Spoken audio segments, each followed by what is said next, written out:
It's one small step for man, one giant leap for mankind. I have a dream. One day, this nation will rise up, live out the true meaning of its creed. We hold these truths to be self-evident, that all men are created equal. The world will little note nor long remember what we say, but it can never forget what they did. Ask not what your country can do for you. Ask what you can do for your country.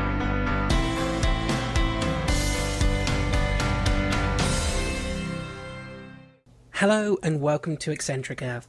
As always, I'm your host Amy Walker, and joining me this week to delve into a story from history is my guest, Glenn Jakeman. Hello, how are you?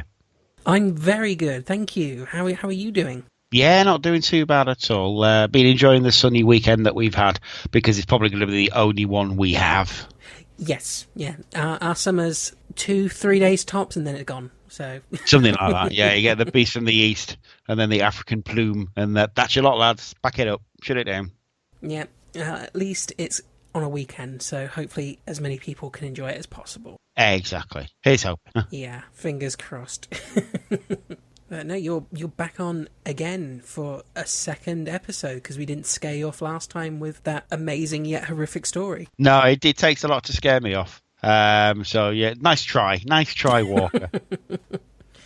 Well, I'm glad you made of Stern stuff, because I did get some feedback already. People were reduced to tears, mainly from the addition of the first-hand accounts in there, which I know is a little bit mean, but a story like that, I think it's great to hear it from the person themselves. Absolutely. So I'm not going to apologise for putting that in there, but hopefully people are doing a lot better, and we have a much more light-hearted and enjoyable story to make up for it. There we go. Well, you can have the light without the dark, and vice versa. Yeah, and I think you're going to struggle to get darker than last week, so even if it wasn't that great a story, it would still be lighter this week. There we go. Jolly good. Buckingham Palace is the London residence and administrative headquarters of the monarchy of the United Kingdom. Originally known as Buckingham House, the building was at the core of today's palace, was a large townhouse built for the Duke of Buckingham in 1703, on a site that had been private ownership for at least 150 years. Buckingham Palace finally became the principal royal residence in 1837, on the accession of Queen Victoria, who was the first monarch to reside there. Despite the staterooms being incredibly luxurious and brightly decorated, the rest of the palace was somewhat lacking. It was said that the chimneys were so faulty that they would smoke too much if the fires were too high. As such, the palace was often left cold. Ventilation was so bad that the interior smelled, and when it was decided to install gas lamps, there was a serious worry about the build-up of gas on the lower floors. It was also said that staff were lax and lazy, and the palace was often left dirty. Renovations were made to the palace, and new wings added to include new suites of rooms and a large ballroom. In 1901, the accession of Edward VII saw new life breathed into the palace. The new king and his wife, Queen Alexandra, had always been at the forefront of London's high society, and their friends, known as the Marlborough House set, were considered to be the most eminent and fashionable of the age. The ballroom, grand entrance, marble hall, grand staircase, and vestibules and galleries were redecorated in a Belle Epoque cream and gold colour scheme, a scheme they retain to this day. It once again became a setting for entertaining on a majestic scale. Every year, some 50,000 invited guests are entertained at garden parties, receptions, audiences, and banquets. 3 garden parties are held in the summer, usually in July. The forecourt of Buckingham Palace is used for the changing of the guards, a major ceremony and tourist attraction. The palace is a symbol and home to the British monarchy, an art gallery, and a tourist attraction. As such, security at the palace is some of the best in the UK, although that has not always been the case. Michael Fagan was born in Clerkenwell, London, on the 8th of August, 1948. I was waiting for that. Oh, you're familiar with this gentleman? Yeah, I'm very familiar with Michael Fagan, yes. He was the son of Ivy and Michael Fagan, who was a steel erector and champion safe breaker. He had 2 young sisters, Margaret and Elizabeth. In 1955, he attended Compton Street School in Clerkenwell. In 1966, he left home at 18 to escape from his father, who, Fagan says, was violent. In 1972, He married a woman named Christine, with whom he had 4 children. Fagin had loved the British royal family for most of his life, and enjoyed taking his young children to look at Buckingham Palace whenever they were in that part of London. One day, after visiting the palace, Fagin became obsessed with the idea of going inside. After thinking about it for several days, considering how he would go about getting inside, he formulated a plan. On the 7th July 1982, at roughly 11:30 at night, Fagin climbed over the palace fence and shinned up a drainpipe to a flat roof. He was barefoot, unshaven, wearing jeans and a sweatshirt. "I wanted to see the Queen. I want to know who I am, but only she knows and can tell me. I've told my sister I'm in love with Elizabeth Regina," he said. At least he said Elizabeth Regina. Yeah. And Elizabeth's vagina. Might have just misheard him, you know. Yes. Only Queen Elizabeth's vagina can tell me what I need to know. Look, I've heard weirder conspiracy theories. That's no weirder than flat Earth. Yeah, and if people are willing to accept that the Queen could be a lizard person, maybe she has a special... A magical vagina. Vagina, yeah. Perhaps she has a magical vagina. You just don't know.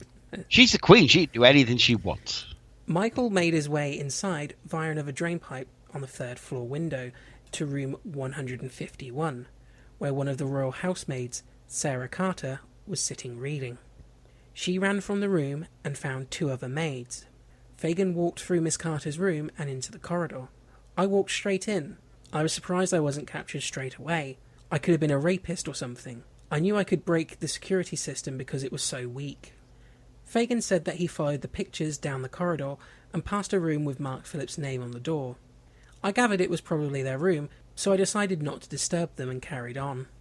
He found his way to room 108, where the public's gift for the baby expected by Princess of Wales was being stored. Shuffling through some papers, he found a bottle of wine in a cabinet and sat down to have a drink. As you do. Yeah, of course, yeah. Yeah, just have a sherry. Although, to be fair, if it's in Buckingham Palace, it's going to be some pretty good wine. Probably. Take the chance when you've got it. Absolutely. On the other side of the palace, 3 chambermaids raised the alarm. Sergeant Geoffrey Braithwaite walked back to Miss Carter's room with them. Finding no sign of the intruder, he decided to organise a search. By this point, Fagin had drunk half the bottle of wine. He said, "I was waiting to be captured. I drank it because I was waiting for someone to come." When no one arrived, he decided to leave. "I couldn't find anyone, so I thought, sod it, and I went out and went home." Despite having broken into Buckingham Palace, walked the halls and drank their wine, Fagin's obsession with the Queen did not lessen. It's funny that. It's almost as if he's not right in the head. I don't know what's given you that impression from any of this so far. It's just a hunch. 4 weeks later, following the loss of his job and the divorce from his wife, Fagin decided to return to the palace after hearing on the news that the Queen would be there at that time. On the 9th of July, at around 7 a.m, he scaled Buckingham Palace's 14-foot-high perimeter wall, topped with revolving spikes and barbed wire, and scaled the same drainpipe as the last time. He came to a balcony of the bedroom. Finding himself inside an opulent bedroom, complete with 4-poster bed, Fagin said that he approached the bed, pulled back the curtain, and found the Queen asleep. As you do. He sat down on the bed, which woke her up. It was a double bed, but a single room, definitely. She was sleeping in there on her own. Her nightie was one of those Liberty prints, and it was down to her knees, Fagin would later tell the press.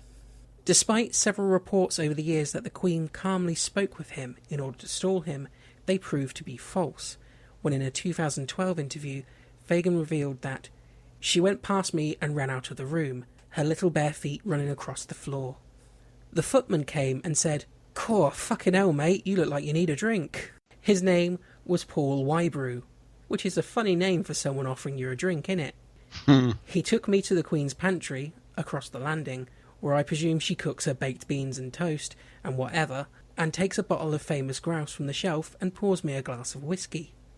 Fagin was kept calm by palace staff and given further drinks as they waited for police to arrive. He was then arrested and removed from the palace, barefoot, as he had lost his shoes on the roof of the palace, shoes that would eventually be returned to him 2 years later after they were retrieved during maintenance work. Nice. I do like the way that because we're British, it's just a case of we'll stall him, we'll keep him talking. We won't. In America, if he'd done that in the White House, he would be shot to death. Yes. Like there wouldn't be much of him left. In Britain, it was just like, is this the Queen? That's fair enough. We'll just keep him talking. Offer him a drink. There you go. Just offer him a drink and just wait until the police arrive. So wait until the Rozzers arrive, and it'll be fine. I also like the fact as well that eventually someone went on the roof to do some work, and they're like, "Oh, those are his shoes. We best get them back to him." Oh yeah, but no rush to get them. I did see. Sorry, mate. I did see one report where it was said that when they brought the shoes down, one of the staff went, "Oh yeah, those are Mike's. We best get them back to him." Like completely calm and matter of factly, like it wasn't a major security breach. It's like, "Oh yeah, they're Mike's. It's fine." Yeah, Mick lost him up there when he was trying to get in the Queen's bedroom. It's fine. Don't worry about it. We'll get back to him. It really does show the difference in mentalities between us and a lot of nations where this would be the story of a man getting killed. Oh, yeah, absolutely. Instead of just a mental man being put away for a bit and then getting out and then doing other stuff. And then, yeah. Oh, yeah, that happened. Since it was then a civil wrong rather than a criminal offence, Fagin was not charged for trespassing in the Queen's bedroom. He was, however, charged with theft of the wine, but the charges were dropped when he was committed for psychiatric evaluation. I'd love to have seen the court transcripts of his statements, though. Oh, yeah. I'm surprised they haven't released it. It's usually 30 years, isn't it? But, well, never mind. Oh, maybe it'll be picked up by someone soon, then. Maybe. Yeah, it's the 30th anniversary's passed, so maybe they'll do something in one of the papers on a slow news day. It's open. In late July, Fagin's mother said, "He thinks so much of the Queen. I can imagine him just wanting to simply talk and say hello and discuss his problems." He spent the next 6 months in a psychiatric hospital before being released on the 21st of January 1983. After the embarrassment of double break-ins and the fact that a member of the public was able to walk up to a sleeping Queen, security was re-evaluated and changes made. Funny that. Yeah, I can't imagine what prompted them to do it. But no, I mean, it's weird, isn't it? It's almost like security was shit. Yeah. Obviously, there is some degree of security in the palace, but you'd think there'd have been more on the ball. I think, honestly, it was one of those things. They just didn't think they needed it. Mm. I think it was just, they thought, no one would they? I mean, they've got 14-foot scaled walls that, you know, would put most people off. Plus, it's the fact it's the Queen's bedroom. There's guards at the front.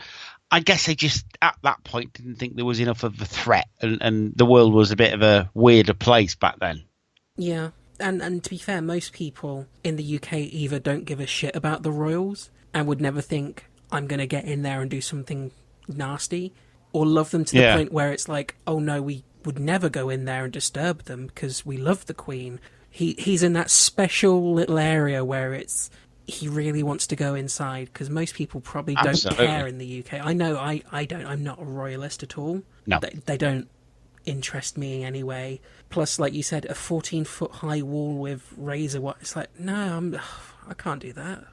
Yeah, I mean, I'm of the opinion that I don't care about the royals, but the alternative is just not something I want. I don't want a president.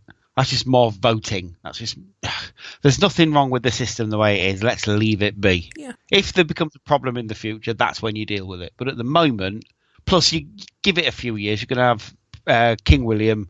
It's going to be a completely different kettle of fish. You're going to have somebody who actually wants to modernise everything, and you might find a change in the monarchy anyway, a change in attitude as well, I imagine. But I don't want a president. No. I don't want, because you always have the, knowing us, we'd fucking vote some idiot like, I don't know, Trump. The British equivalent of Trump, Branson. We'd vote fucking Branson in, and I don't want that. The man's an ass. Yeah. Or so, someone like Boris Johnson, or... Oh, no. What's his name? The Jacob Rees-Mogg, or... Mogg. Ugh. Jacob Rees-Mogg wants to be... Well, see, he's a different kettle of fish, because... He's a major Catholic. And traditionally in this country, we've had a problem with Catholics being in positions of power ever since Henry VIII. So I don't know if he'd be... he would be allowed, but I don't think he'd be accepted. Plus his views are back in the fucking 17th century as well. He's an awful, awful man. Don't get me started. So, But yeah, I don't want a president because it gives credence to the fact that someone like that, who will never be prime minister, could potentially be a president. And I'm fine with having an apolitical head of state who just goes around and shakes hands and kiss babies, and that's pretty much it. Because it would be an extreme circumstance for her to get involved in anything. Yeah, but I do like the idea that can happen, especially with... Yeah. Whilst I say I don't really like the royals, William and Harry, the stuff they've done and the opinions they've made public, they seem like very down-to-earth, very good people. So it's nice to have that safety net of, if shit got really bad at some point in the future, you've got some fairly decent people who could possibly step in and have the power to go, no, if things got really bad. Yeah. I mean, they've got a handle on public opinion. They kind of know what the public thinks of them, what the public expects from them, which I think, with maybe not the Queen's generation, but the generation after, has been kind of lost. I think they forgot. Yeah. And that's when you get rise to people like Princess Anne, who, doesn't seem to be a particularly nice person, as far as I can tell. But Prince Charles, I don't know whether he'll actually go for being king, because it means he can't have his opinions on politics like he does. So he might just say, well, I'm head of the Commonwealth, because he's going to be the head of the Commonwealth. He might just say, I don't need to be king, so I'll just pass it on. Well, we shall see. But I think definitely that, there will be more royalists, I think, when William gets the throne. Yeah. It'll be weird. Because there's a whole... there's quite a few generations of people who have never known anything but Queenie. Yeah. And we have never seen changing monarch in our lifetime. So it's going to be weird. It's going to be very odd. Yeah. But, yeah, as regards to security, again, I just think they thought maybe we just don't need it, because people were more deferential than maybe they are now. And that was maybe the start of the end of that deference. Yeah. But I could be wrong. Changes were made, however, though, and they did make entering the palace without permission a criminal offence, although it did take until 2007 for them to do that. Yeah. Which is surprising. I thought they'd do that quite a bit earlier. No, it's the British. We'll get around to it. 2 years after entering Buckingham Palace, Fagin attacked a policeman at a cafe in Fishguard in Wales. He was given a 3-month suspended jail sentence for this. He was also found guilty of indecent exposure in 1987 after he was spotted running around wearing no trousers on a waste ground in Chigford in London.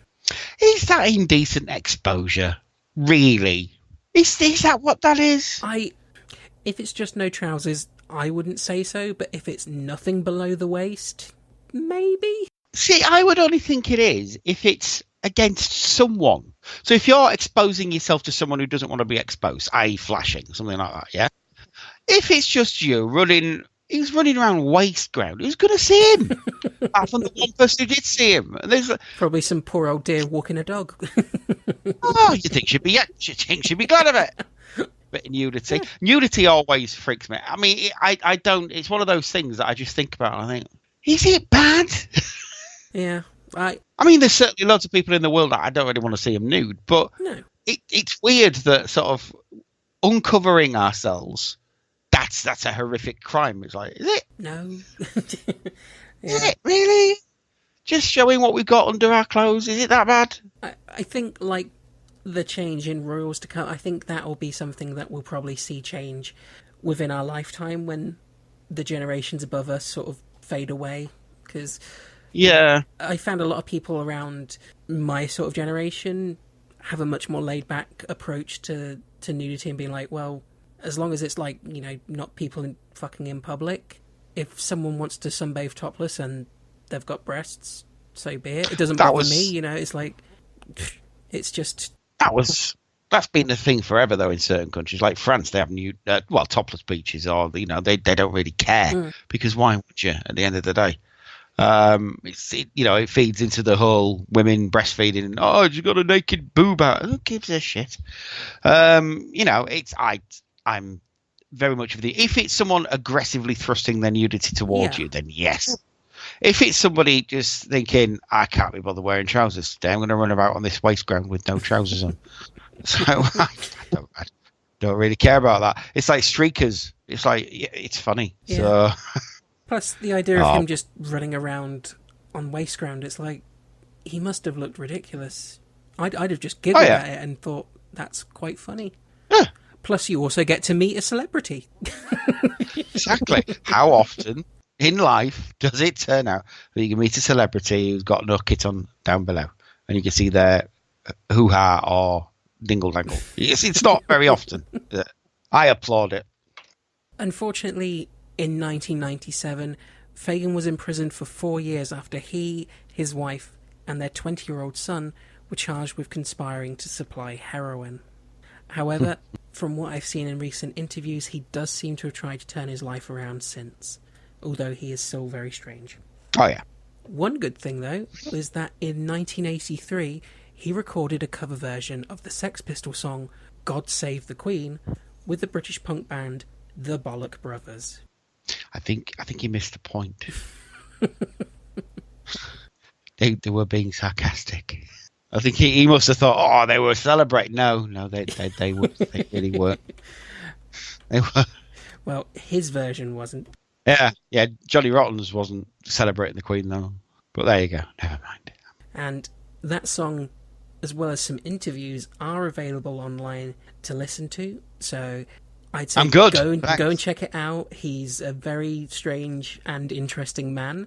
So if you can see his interviews, go do it, because it's an experience to see them.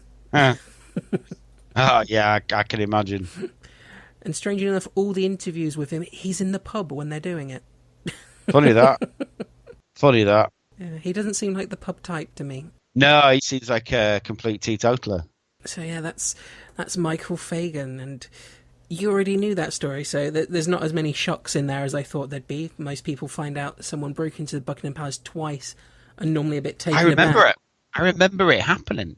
I was like 6 or 7 years old, but I do remember it happening. Oh, brilliant. Because I'm old. And yeah, it's been something that I've sort of read about previously, and Fagin is a fascinating character. And it's, like I say, something that could only have happened everywhere else in the world. This guy would have been shot to death or put to death. The best thing is that they couldn't criminally do him, because it wasn't a criminal offence to do what he did. It was a civil wrong. Yeah.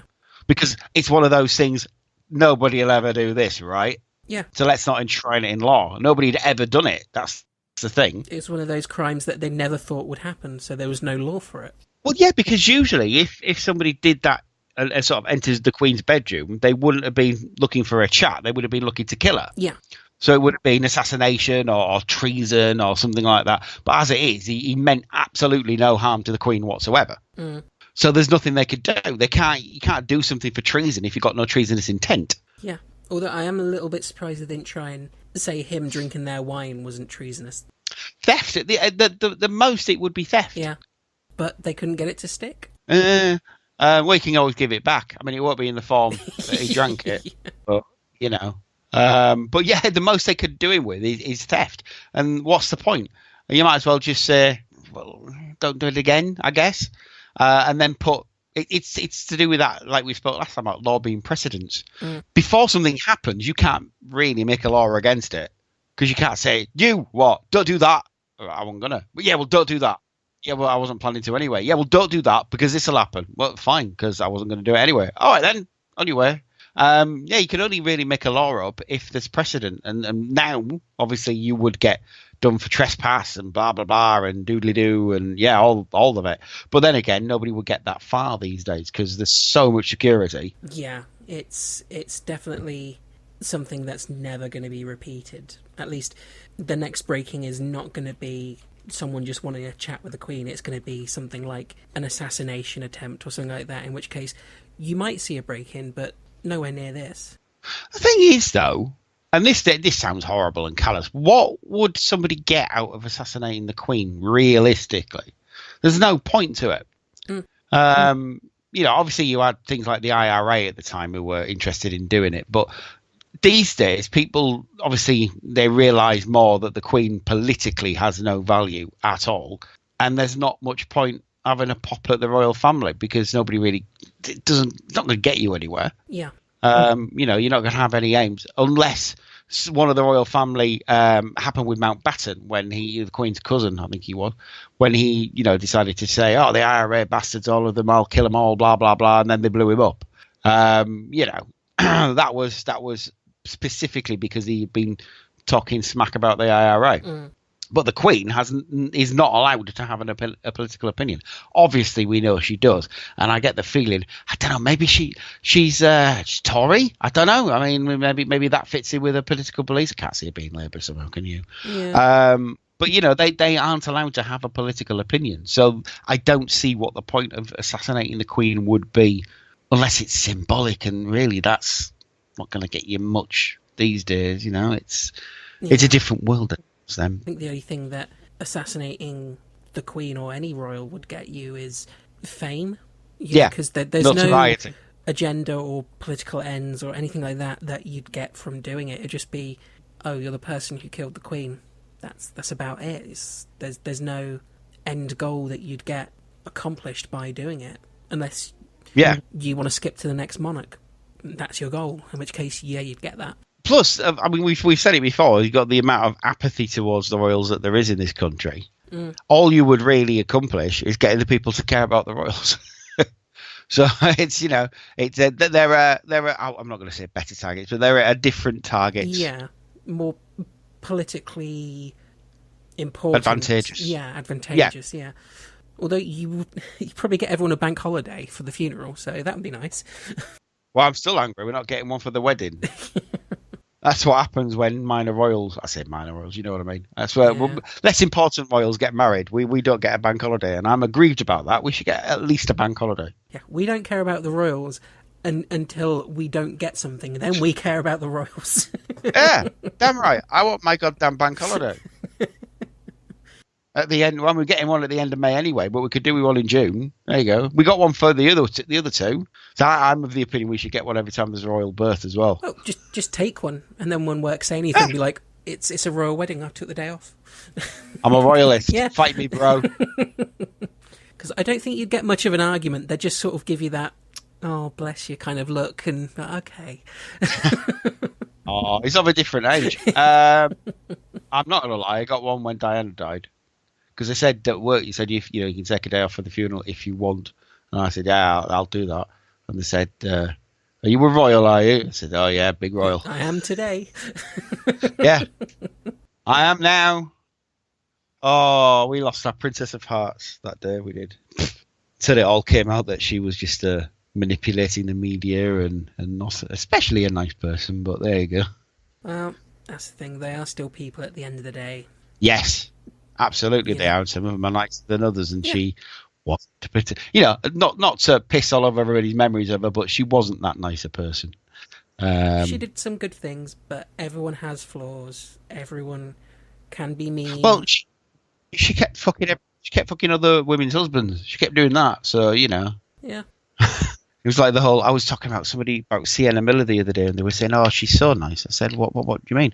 She said, "Oh, well, she was so hard done by with that Jude Law thing." I'm thinking, what? Because obviously she had an affair with Jude Law behind Sadie Frost's back, and I'm going, "You realise she's just as bad as Jude Law there, yes?" It's like it's not as if she didn't know he was married, because it's like Jude Law and Sadie Frost, quite a famous couple at the time. It's like, oh yeah, but he told her this. Yeah, but she still knew he was married.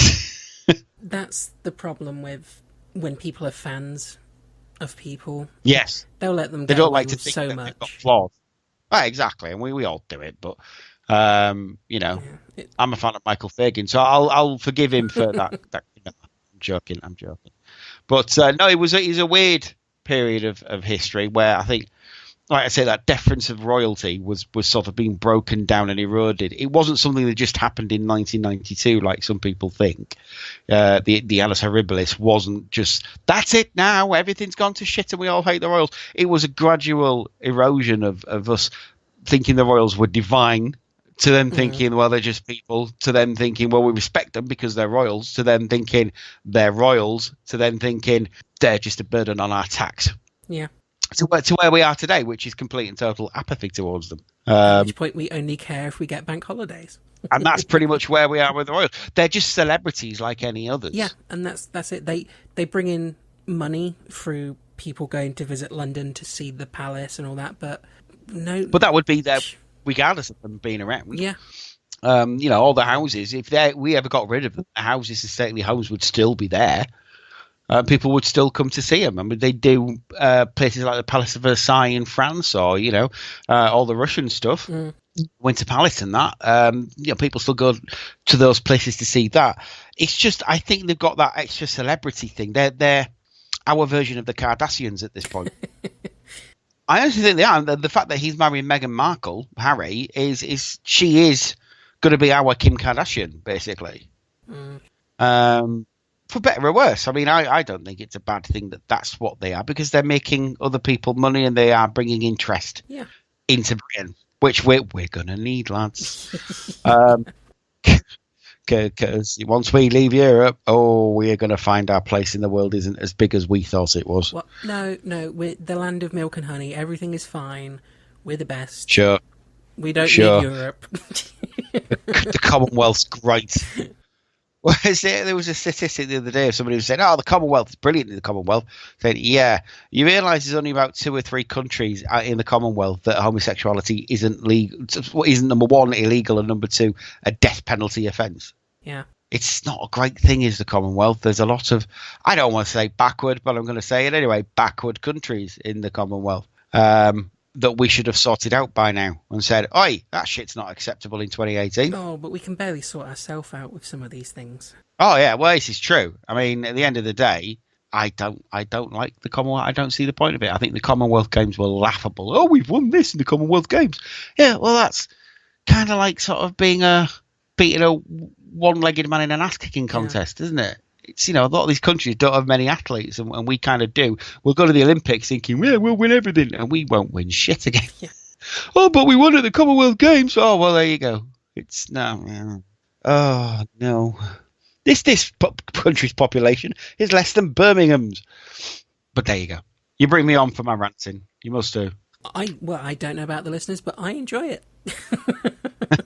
Oh, you're some kind of masochist, clearly. Yeah, I do this podcast where I have to do hours hours of research for 40 minutes of show, which then people have a go at me about for not doing enough research. So it's great. Absolutely. Yeah, you didn't get that right. Oh well, I'm sorry, I guess. You didn't pronounce this French word good. I didn't even take French at school. I can barely speak my language, let alone any others. Yeah. I'm sorry, but that's just who I am. Leave her alone. Have a go at me, because I don't care. Oh, I stopped caring a long time ago. I just do this because I enjoy it. You get it sometimes. I'm back to the 80s. Oh, you did that year was wrong. Yeah, I'm sure that matters. What? Oh, I think you'll find. You see, it always starts with I think you'll find. Yeah. Or, well, actually. Actually, I think you'll find. Like, mate, it doesn't. I just put a year on for context. It doesn't really matter, does it, at the end of the day? Mm. Oh, this action figure, you got the name of that wrong. Okay. I think you'll find the date of this episode of Play Your Cards Right that you put on was the 14th of April. I've had that. Oh, God. It's like, I don't put exact dates on because I don't care. I didn't care when I was a child, so why should I care now? It's brilliant. There's always one. Yep. And that's fine. Do you know what? Without you people, nothing would be accurate. Nothing would get sorted. So you keep being you. Yeah, it does it for you. Personally, I'd much rather hang with someone like Michael Fagan anyway. I don't think I want to hang with him. I don't know. I'd love to go for a drink with him and hear his stories about breaking into the palace. Would it be just one drink? Oh, God, no. It wouldn't, would it? And then you'd end up breaking into the palace. You both end up walking around the West End in assless chaps or something like that, wouldn't you? Running around a waste ground. Yeah, in assless chaps. I've had worse nights, I'm going to be honest. I bet you have. Filth. Just filth. That's all I knew it. That's all I'm going to say, Walker. Fun times. If people enjoyed listening to us chat and ramble on, where else can they find you online to get more of this great content? Well, if they want to listen to Back to the 80s, which is a podcast all about the 80s, it's in the title. You can join us on Twitter, which is at BTTEpod, and you can find us on Facebook, which is facebook.com/BTTEpod. If you want to find me on Twitter, where I talk a lot about sort of American sport and the 80s and Transformers and Doctor Who, then I'm at Cymru Nerd Cave, and I'm on YouTube at the same handle as well. How about you, Amy? Yeah, well, we are also on Twitter. You can find us by going to at eccentric_earth. Our Facebook account is at facebook.com/eccentricearth. And we're on Instagram as well, so go find us there. We try and keep our social media as up to date as we can. We let you know when new episodes drop, and we tweet little history facts that relate to things that happened in that day throughout history. So there's little stuff like that to keep you entertained. And if you want to subscribe to us and catch every show, you can find us on all major podcast providers and on YouTube as well. So make sure you check us out there. And if you want to write in with any suggestions for future episodes, or as discussed, write in to tell me that I'm pronouncing anything wrong or that details are incorrect, our email address is eccentricearth@outlook.com. You're probably going to get a few saying, I don't know, that dude was on with you. He can fuck off. Wouldn't be the first time I've heard that one of my guests can fuck off. So I had them back again. So, you know. Oh, shots fired. Your guest was really disrespectful. Well, this person died a few hundred years ago.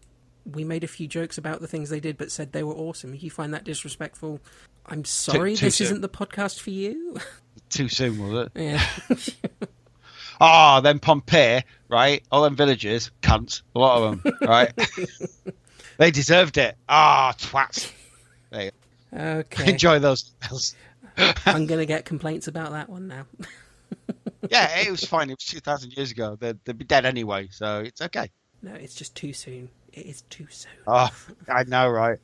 Topical. That's my problem. Too topical. Well, it's been awesome fun, as always, having you on, and I hope that you enjoyed yourself and will come back again in the future. Always. Absolutely. Well, I hope the listeners enjoyed the show as well, and we'll see you next time. Take care. Bye-bye. Bye-bye for now.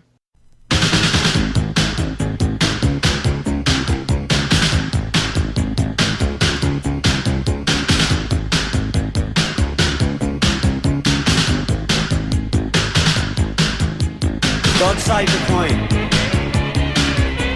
The Empire Machine. They made me a shadow on streets broad and narrow. God save the Queen. A lovely human being. What future can I dream? Don't tell me what I want. Don't tell me what I need.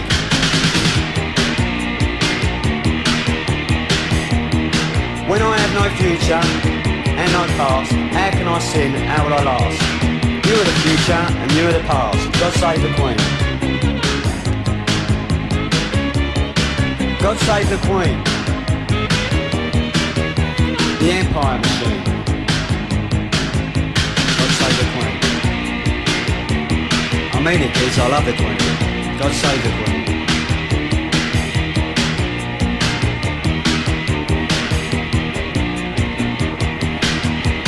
God save the Queen, who made the mountains, who planted the sea.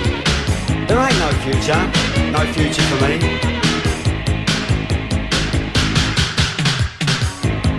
God save the Queen. I mean it, kids, love my Queen. God save the Queen. There's tourists and money, and our figureheads all honey. God save the Queen. The Empire Machine.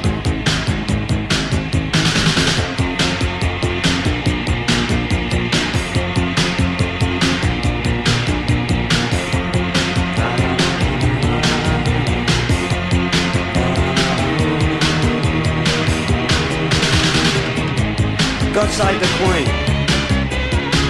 What future can I dream? Don't tell me what I want. Don't tell me what I need. Who planted the mayonnaise and who planted the seed? There ain't no future. No future for me. No future. No future for me.